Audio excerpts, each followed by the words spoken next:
नमस्कार, मैं सौरभ द्विवेदी।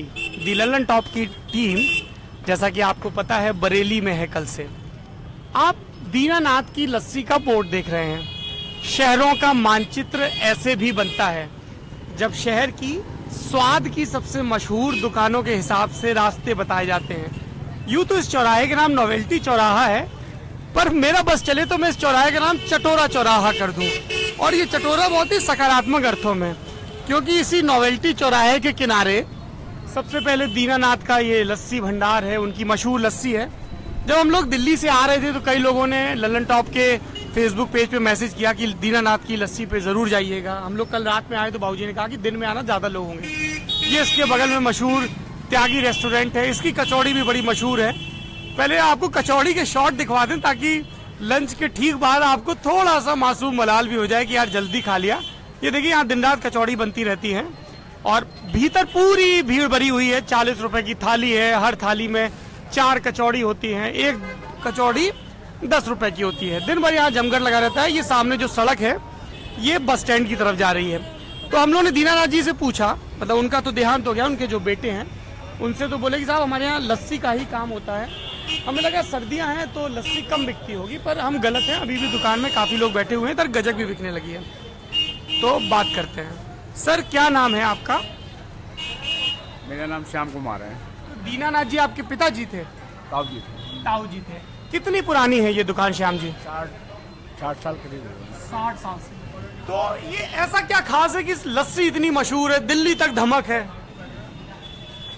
देखिए, दूध वगैरह अच्छा लगाते हैं हम लोग शुरू से ही, और अब भी वही लगा रहे हैं, वैसा ही जो पहले स्वाद था वो अब भी है। तो और 12 महीने लस्सी बिकती है? हाँ, 12। सर्दियों में भी बिक्री रहती है? सर्दियों में कम हो जाती है कम, लेकिन बिकती है फिर भी। कितनी तरह की लस्सी मिलती है? 2 तरह की। 2 तरह की। एक रबड़ी वाली होती है, एक प्लेन होती है सादा। ये श्याम जी आपके बेटे हैं? भतीजे हैं। क्या नाम है आपका? मयंक। क्या करते हैं मयंक आप? मैं बीकॉम कर रहा हूँ, बाकी दुकान पे ही बैठता हूँ। दुकान। तो आपको भी ये लस्सी का काम आगे बढ़ाना है? हाँ जी, बिल्कुल काम तो बढ़ाना कभी मयंक ऐसा आया कि इतना फेमस ब्रांड है तो इसकी और फ्रेंचाइजी खोली जाए या कुछ? है। ये तो है, आगे कर बढ़ाना ही है इसमें। अब ब्रांड अभी तो तो तुम्हारे स्कूल कॉलेज में तो बड़ी पूछ होती होगी, यार मयंक अपने यहाँ की लस्सी पिलवाओ, कुछ कंसेशन वगैरह भी मांगते हैं दोस्त? हाँ, वो तो रहता ही है, कंसेशन वगैरह तो रहता ही है। कितना कंसेशन दे? तो मैं दोस्ती कर लूँ तो मुझे भी कुछ छूट मिल जाएगी ना फिर? नहीं, आपके लिए तो चलता ही है, जो हमारा दोस्ती यारी में चलता है उतना चलता है। कितना छूट दोगे दोस्ती यारी में? अब ऐसे क्या बता रहे हैं? 30 रुपए की लस्सी है तो दोस्तों को कितने मिल जाती है? 20-25 जो हो जाए। 20। ये बड़ी कमाल की दोस्ती है। 33% का मुनाफा हो जाता है। यहाँ कई लोग आए हैं, उनसे बात करते हैं। जी सर, क्या नाम है आपका? मेरा नाम मोहम्मद आमीन है। मैं डिस्ट्रिक्ट खीरी लखीमपुर से आता हूँ अपने काम से यहाँ पर। क्या काम करते हैं? हमारा शूज़ का काम है। अच्छा, हाँ। तो ये दुकान पे आप क्या हर बार आते हैं? जी, मैं हर 15वें दिन आता हूँ यहाँ अपने काम से, लेकिन हमें लस्सी का मज़ा इतना पड़ा हुआ है कि हमें इतनी अच्छी लस्सी लगती है कि टाइम निकाल कर हम इनकी दीनानाथ की लस्सी जरूर पीने आते हैं। अच्छा, अब भाई लस्सी की बड़ी तारीफ हो गई है, यहाँ पे कई लोग लस्सी पीने आए हैं, उनसे बात करेंगे। पर पहले दिखा दें कि लस्सी बनती कैसी है। या इलाही, ये माजरा क्या है? ये नीचे लस्सी की दुकान है, यहाँ पे बहुत सारी महिलाएं, लड़कियां बैठी हुई हैं। बहुत डर भी लगता है कि लड़कियों को महिलाएं बोल दे तो नाराज हो जाती हैं कई बार। जी, आपका क्या नाम है? नाम बता दीजिए अपना सर। हाँ, पंकज। पंकज कुछ शर्मीले हैं क्या? बड़ी धीमे से बात कर रहे हैं। ये लो, ये दीनानाथ जी की लस्सी है। गिलास धुल रहे हैं, बड़ा साफ सुथरा दिख रहा है। पुराना गिलास है, पहले गिलास में, अब कुल्हड़ में होगी है। पहले गिलास में मिलती थी, अब कुल्हड़ में। अच्छा यार, बड़ा साफ सुथरा है। अमूमन दुकानों में इतनी सफाई होती नहीं है, पर बड़ा क्लीन लग रहा है मामला। रखना पड़ता है। चलिए, अच्छी चीज है। भैया किनारे हो जाइए जरा। पहले हम अपने दिल्ली में, देश में जो भी दर्शक देख रहे हैं उनको बता तो दें दीनानाथ जी के यहाँ लस्सी कैसे तैयार होती है। आइए। तो ये साहब, अरे हमको मत दिखाइए, हमारी शक्ल देख देख के दर्शक ऊब चुके हैं। ये बोतलों में क्या है? आपका नाम क्या है? गुड्डू लाल।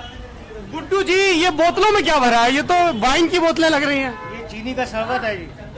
तो ये शरबत आप लोग कहीं से खरीदते हैं कि खुद ही तैयार करते हैं? अच्छा। और ये बोतलों में क्या है? ये क्या है? एसेंस है। तो ये कौन सा एसेंस है? ये तोड़ा है, तोड़ा। तोड़ा जी। तो इससे क्या खुशबू आती है? जी। अच्छा, और कौन कौन से एसेंस डालते हैं दिखाइए जरा। ये आइसक्रीम परफ्यूम और ये आइसक्रीम है, कहाँ है आइसक्रीम? पानी, इसमें तो है ही नहीं आइसक्रीम। खुशबू एसेंस है। अच्छा, खुशबू है और ये दही है।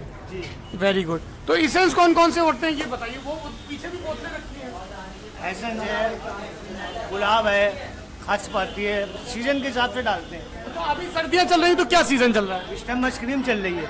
आइसक्रीम जी। मतलब ठंडी में आदमी और जुड़ा जाए हैं। तो गुड्डू जी कब से आप काम कर रहे हैं यहाँ पे? वो है 20 साल की। 20 साल से। तो 20 साल से आप लस्सी, तो शुरू में लस्सी बनाना नहीं सीखा हो? शुरू में तो कुछ हेल्प। शुरू से लस्सी नहीं बना रही है, हाँ, शुरू से नीचे से काम कर रहे हैं, काउंटर पे कर रहे हैं। अब ये मालिक ने सिखा दिया ये काम। मालिक से आ गया। अच्छा, तो जो मालिक है उनको लस्सी बनानी आती है? क्या मिला रहे हैं आप? वही एसेंस मिला रहे हैं। तो एक बार में कितनी लस्सी बनती है? 3 3 6 2 8 दूनी 16 2 18 और ऊपर चिरौंजी डालते हैं। चिरौंजी के अलावा और भी मसाले डालते हैं? केवल यही। केवल चिरौंजी पड़ती है। अच्छी चीज है। और ये दही गाय का, भैंस का क्या रहता है? भैंस का होता है। क्रीम वगैरह निकालते हैं कि बिल्कुल पेवर फुल शुद्ध शुद्ध? ये देखिए तैयार लस्सी है। और अफसोस मेरा ये है कि मुझे नज़ला जुकाम खांसी हो रखी है 1-1.5 हफ्ते से। तो मेरे साथियों ने तो ये रपट दी, बिल्कुल धर के उन्होंने 1.5 2 कुल्हड़ निपटा दिए हैं। मेरी किस्मत में फिलहाल दीनानाथ की लस्सी इस बार नहीं है। यहाँ पे ये लाला दीनानाथ जायसवाल हैं, इनका साल 2003 में देहांत हो गया। ये उनकी दुकान है, 60-70 साल से यहाँ पे चल रही है। यहाँ पर भी आप कैमरे की जद में हैं, ये ठीक रहता है। तो यहाँ पे धार्मिक व्यक्ति लगते हैं दीनानाथ जी। यहाँ पे श्री कृष्ण भगवान की फोटो है, उनके कोई गुरु हैं वो भी हैं। यहाँ पे कुछ लड़कियां, उनसे बात करते हैं। क्या नाम है आपका? प्रिया। प्रिया। प्रिया क्या करती हैं आप? इंजीनियरिंग। अरे वाह, बीटेक कर रही हैं। कौन सी ट्रेड है? आईटी। आईटी। ये बड़ी अच्छी चीज है, क्योंकि ऐसा लोग कहते हैं कि साहब लड़कियां बीटेक नहीं करती हैं। बीटेक वाले लड़के बड़ा रोना रोते हैं कि हमारे यहाँ साहब जेंडर रेशियो बड़ा खराब रहता है। तो आगे फिर क्या आप? मैकेनिकल वाली है। आप मैकेनिकल वाली हैं। ये हिंदुस्तान में ईमानदार नेता खोजना जितना मुश्किल है, उतना ही मैकेनिकल ट्रेड में लड़की खोजना मुश्किल है, ऐसा मैंने सुना है। ये सही सुना है? लड़कियां कम होती हैं? आपने सही सुना है। क्या नाम है आपका? शुभांगी। शुभांगी, आप यहीं बरेली की रहने वाली हैं, कहीं बाहर से आई हैं? मैं गोरखपुर की रहने वाली हूँ। गोरखपुर? इतनी दूर पढ़ने आई हो? हाँ जी। तो ये बताइए, गोरखपुर के एक नेता हैं योगी आदित्यनाथ, बड़े पॉपुलर हैं। आपका क्या मानना है उनके बारे में? कैसे नेता हैं? ठीक ही है। ठीक है। तो कोई नेता अच्छा लगता है आप लोगों को? नरेंद्र मोदी। आपको नरेंद्र मोदी अच्छे लगते हैं? नरेंद्र मोदी। अखिलेश यादव? नहीं जी, अखिलेश यादव भी सही है। अखिलेश यादव भी सही है। आपका क्या नाम है? मोनिका। मनिका। अच्छा, ये मैं नाम इसलिए पूछ रहा हूँ क्योंकि मेरे दर्शक बहुत नाराज हो जाते हैं कि आप बार बार नाम भूल जाते हैं। तो मनिका, आप भी बीटेक कर रही हैं? क्या ट्रेड है आपकी? मेरी कंप्यूटर साइंस। Computer science. तो आगे आप लोगों का क्या इरादा है? बीटेक के बाद एमटेक करेंगी, जॉब करेंगी, क्या करेंगे? जॉब करेंगे। तो आप कहाँ की रहने वाली हैं? आगरा की। तो आगरा में तो बहुत सारे इंजीनियरिंग कॉलेज है, फिर आपको बरेली कैसे आना पड़ा? UPTU counselling. यूपीटीयू की काउंसलिंग है, जो कॉलेज मिल जाए। तो ये बताइए, आप लोगों का वोट बना हुआ है यहाँ पे? बरेली का नहीं। बरेली का नहीं, आप लोगों का अपने अपने शहर का वोट है। तो वोट डाला है आपने कभी? नहीं, आज ही आगरा में, इसलिए नहीं घर नहीं जा पाए। वोट मिस हो गया एक। अच्छा, एक बात बताइए मनका, कि सब लोग बोलते हैं कि लड़कियों को पॉलिटिक्स में कम दिलचस्पी होती है, पॉलिटिक्स में अच्छे लोग नहीं आते हैं, ऐसे बहुत सारे झूठ फैलाए जाते हैं। आप लोगों का क्या सोचना है पॉलिटिक्स के बारे में? पॉलिटिक्स के बारे में ऐसा तो नहीं है कि लड़कियां कम नहीं हैं। आज की डेट में तो काफ़ी बढ़ गई हैं और होपफुली आगे और बढ़ जाएंगी, अगर ऐसा ही चलता रहा सिनेरियो। अगर ऐसे और थोड़ा और डेवलपमेंट के साथ चलता रहा तो लड़कियां और बढ़ जाएंगी। एक बात बताइए, जैसे प्रदेश की और केंद्र की सरकारें लड़कियों की शिक्षा के लिए बहुत सारे कदम उठा रही हैं, आपको क्या लगता है कि वो कौन सी चीज है जो सरकार करे तो लड़कियां और तेजी से आगे आएं और बेखौफ होकर आगे आएं? अगर सिर्फ स्टेट के लेवल पे बात करूं तो इस वक्त यूपी में लड़कियों की सुरक्षा के लिए और मेजर्स आने चाहिए। जैसे अभी भी सड़क पे चले जाओ, कुछ भी हो जाए, यहीं पे उत्तर प्रदेश छोड़ के आप किसी दूसरे प्रदेश में जाएंगे तब इतना नहीं होगा जितना उत्तर प्रदेश में है। You don't feel safe? Not exactly. Yes, night में तो बिल्कुल भी बिल्कुल भी सेफ safe नहीं। फील नहीं करते हम यहाँ। नाइट में रात में निकलना ही प्रेफर नहीं करेंगे यहाँ कभी। 8 बजे के बाद हमारा निकलना मतलब थोड़ा सा प्रॉब्लम होता है कि हाँ कोई कुछ बोल ना दे, या फिर कोई प्रॉब्लम ना हो जाए। यही बरेली में भी बरेली में, शहर में, जबकि यहाँ तो 10-11 बजे तक हम लोग कल रात में देख रहे थे काफी चहल पहल रहती है, पर लड़के ही रहते हैं। लड़के ज्यादा रहते हैं। अच्छा, एक विमेन हेल्पलाइन शुरू हुई है 1090, आपने यूज किया, क्या रहा आपका एक्सपीरियंस बताइए। बहुत अच्छा एक्सपीरियंस रहा है। मैं कंप्लेन की थी, नेक्स्ट डे उधर से कॉल आई थी, मेरे से पूछा गया कि आप क्या कंप्लेन थी आपकी? कंप्लेन थी, मुझे मिस कॉल आ रही थी और मैसेज आ रहे थे, रॉन्ग मैसेज। तो फिर कंप्लेन करने के नेक्स्ट डे बाद मुझे पूछा गया कि आपको प्रॉब्लम तो नहीं हो रही है। फिर उसके 1 वीक बाद फिर से मुझे कॉन्फर्मेशन के लिए कॉल आई कि आपको कोई प्रॉब्लम नहीं हो रही है। 1090 पे आपने कंप्लेन की तो फिर उन्होंने एक्शन लिया। अच्छा, फिर कॉल आनी बंद हो गई। ये 1090 अखिलेश यादव का एक प्रोजेक्ट है, डिम्पल यादव का भी उसमें हाथ बताया जाता है। ये एक हेल्पलाइन नंबर है उत्तर प्रदेश पुलिस का। महिलाएं उस पर कभी भी उनको कोई दिक्कत हो फोन कर सकती हैं। और ये प्रिया ने हमें बड़ी अच्छा एक फीडबैक दिया कि लॉ एंड ऑर्डर पे अखिलेश यादव के सवाल उठते हैं, अलग अलग लोग बताते हैं। दरअसल ये किसी एक सरकार से ज़्यादा मुझे कई बार लगता है कि समाज का भी मामला है। एक समाज के तौर पे जो चीज़ नरेंद्र मोदी ने भी कही कि माएँ बेटों से पूछें कहाँ जा रहे हो, अगर हम अपने लड़कों को अच्छे से शिक्षित कर सकें तो शायद हमारे घर की लड़कियों को बाहर निकलते वक्त इस तरीके से डर ना लगे। तो आप लोगों को कोई विमेन पॉलिटिशियन अच्छा लगता है? विमेन पॉलिटिशियन अभी इतना सच कोई नहीं, इतना ज्यादा कोई पावरफुल नहीं लगा अभी तक। जैसे यहाँ पे मायावती हैं, वो सीएम भी रही हैं। नो सही नहीं है। सही नहीं है? क्यों सही नहीं है? मतलब कि थोड़ी सी प्रॉब्लम होती है, ऐसा कभी फेस नहीं किए लेकिन ऐसा लगता है कि सही नहीं है। तो आपने कुछ मायावती के बारे में नहीं, लेकिन राय कायम कर ली है। मतलब एक माइंड सेट हो गया है कि सही नहीं है ऐसा। आपको क्या लगता है? क्योंकि मुझे जो लगता है मायावती की सरकार अखिलेश की सरकार से ज़्यादा बेटर लगी, क्योंकि उनके में क्राइम काफ़ी कम हो गया था। मायावती के जब रूल कर रही थी यहाँ पे तब क्राइम बहुत कम हो गया था, ये चीज़ मुझे अच्छी लगी। एक लड़की के तौर पे क्या आप तब ज्यादा सेफ फील करती थी? मैं ये नहीं कहूँगी, लेकिन हाँ आज के टाइम से इस टाइम से बेटर था। उस टाइम की कंडीशन सेफ्टी के मामले में थोड़ी बेटर थी। हाँ, तो पुलिस को सेंसिटाइज करने के अलावा, ऐसे विमेन हेल्पलाइन बनाने के अलावा और क्या करना चाहिए गवर्नमेंट को ताकि लड़कियां ज्यादा कंफर्टेबल फील करें? सीसीटीवी कैमरास हर जगह और एक्शन क्विक लेने चाहिए। जो एक्शन इतने स्लो लेते हैं, और स्ट्रिक्ट एक्शन होने चाहिए, जो तुरंत क्विक और स्ट्रिक्ट एक्शन होने चाहिए। जितने भी चीज़ें हो रही हैं, ईव टीजिंग या जितनी भी चीज़ें हो रही हैं, एक जैसे होता है कि हम रात को 11 बजे या 12 बजे कहीं आउट ऑफ स्टेशन पे है जहां हमें उस सिटी के बारे में पता नहीं है, तो एक ऐसी हेल्पलाइन होनी चाहिए कि मे भी अगर हमें ऐसे लगे कि हम प्रॉब्लम में फंसने वाले हैं तो उस हेल्पलाइन पे कॉल करके हम अपना एड्रेस दे दें, तो अगर बाई चांस कुछ भी हो तो वहाँ की पुलिस हमें कांटेक्ट कर ले। ऐसी एक हेल्पलाइन होनी चाहिए।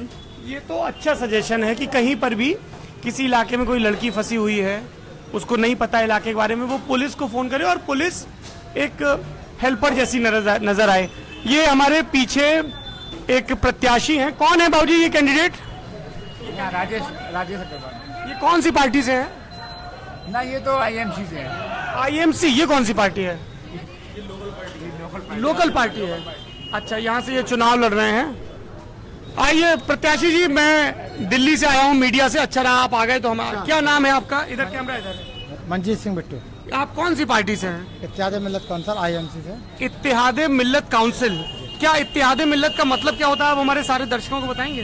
इत्तेहाद मतलब इत्तेहाद, यानी कि जितनी भी कौमें हैं उन सबको इकट्ठा करना, इत्तेहाद करना, उनको जोड़ना, इत्तेहाद मिल्लत। उनको जोड़ना। तो कब है यहाँ पे आपकी सीट कौन सी है? कैंट क्षेत्र से है। कैंट से आप चुनाव लड़ रहे हैं। तो बिट्टू जी आप काम क्या करते हैं? हमारा रेडीमेड कपड़ों का व्यापार है, फैशन पॉइंट के नाम से। अच्छा, मैंने आज सुबह के अखबारों में देखा बिट्टू जी का जो चुनाव निशान है वो है जलता हुआ लाइटर। तो ये चुनाव निशान की क्या कहानी, कोई और नहीं मिला या आपने यही मांगा था? नहीं, ये हमारी पार्टी का एक्चुअली चुनाव चिन्ह मिला है। हमारी पार्टी अच्छा, ये आईएमसी का चुनाव? आईएमसी का चुनाव चिन्ह है और ये 90 जगह लड़ रही है हमारी पार्टी उत्तर प्रदेश में।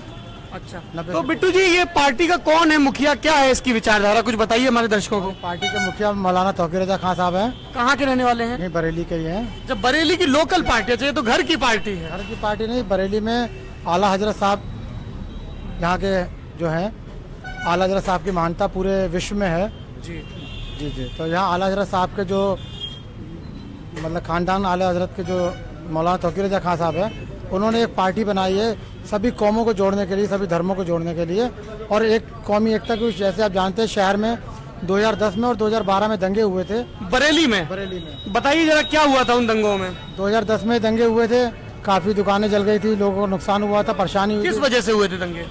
वही हिंदू मुस्लिम दंगे हुए थे 2010 में, फिर उसके बाद 2012 में दंगे हुए।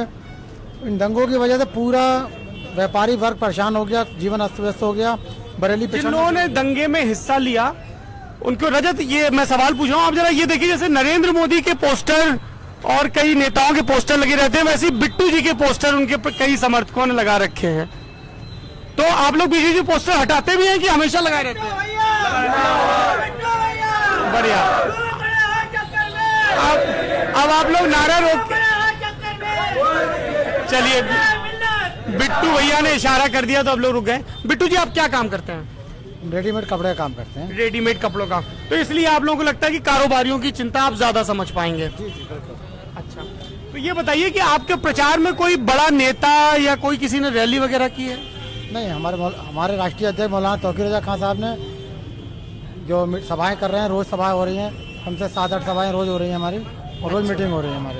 रोज मीटिंग हो रही है, अच्छी बात है। तो आपको बरेली में क्या लग रहा है, आपकी पार्टी सारी सीटों पर चुनाव लड़ रही है? जी नहीं, बरेली जिले में 5 सीटों पर लड़ रही है, बाकी उत्तर प्रदेश में 80 से 90 सीटों पर लड़ रही है। अच्छा, एक बात बताइए, एक सीधी सी गणित है बिट्टू जी, आप तो कारोबारी हैं, गिनती में तेज होंगे, आप लोग 80-90 सीटों पर चुनाव लड़ रहे हैं। कोई पार्टी बहुत अच्छा चुनाव लड़ती है तो 50% का स्ट्राइक रेट होता है। मान लीजिए कि 45 सीटों पे आईएमसी चुनाव जीत गई, लेकिन सरकार बनाने के लिए तो 203 चाहिए। जैसा कि यूपी के इस समय आंकड़े लगाए जा रहे हैं कि सरकार किसी की पूर्ण बहुमत से नहीं आ रही है। अच्छा। तो उस समय में छोटी छोटी जो पार्टियां हैं, हम जैसी पार्टियां, वो सरकार बनाने में अहम भूमिका अदा कर सकती हैं। उस समय हम लोग अपने लोगों की बातें वहाँ पहुँचा सकते हैं, सरकार में अपने लोगों का काम करवा सकते हैं। देखिए बिट्टू जी, मुझे थोड़ा सा रिस्क है, लेकिन मीडिया का काम ही रिस्क का है। अमूमन ये देखा गया कि जो छोटी पार्टियां होती हैं वो समर्थन के एवज में बहुत बार्गेन करती हैं, और कोई मंत्री पद मांगता है, कोई लाल बत्ती। नहीं, ऐसा हम लोग विकास करने आए हैं, काम करने आए हैं, क्योंकि हमारी पार्टी में जैसे कि और पार्टियों में पैसे लेकर टिकट बेचते हैं, जब वो पैसे लेकर टिकट देते हैं तो काम क्या करेगा आदमी। अच्छा, एक आखिरी सवाल, ठीक है, एक आखिरी सवाल बिट्टू जी, अगर मनजीत सिंह बिट्टू बरेली कैंट के विधायक बन गए, है ना, तो आप वो कौन से 3 काम हैं जो सबसे पहले करवाएंगे? सबसे पहला तो शहर में सबसे ज्यादा जरूरत है कौमी एकता की, भाईचारे की। उसके बाद तो उसके लिए आप क्या करेंगे? Clear road map. देखिए होता क्या है बिट्टू जी, तो आप चूंकि बहुत दोस्ताना ढंग से बात कर रहे हैं इसलिए पूछ रहा हूँ, ये सब नेता मतलब पहले भी बोलते थे विकास करेंगे, तो बहुत क्लियर रोड मैप होना चाहिए ना, कि सड़क बनवाएंगे, ये करवाएंगे, सीवेज बनवाएंगे। तो कौमी एकता को बेहतर करने के लिए आप क्या करेंगे, रोड मैप क्या है?